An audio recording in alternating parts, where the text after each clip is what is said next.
દાડો કાકા કુટુંબી કીધું તું હવે તારું પતી ગયું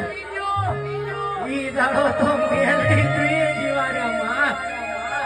એ મેલડી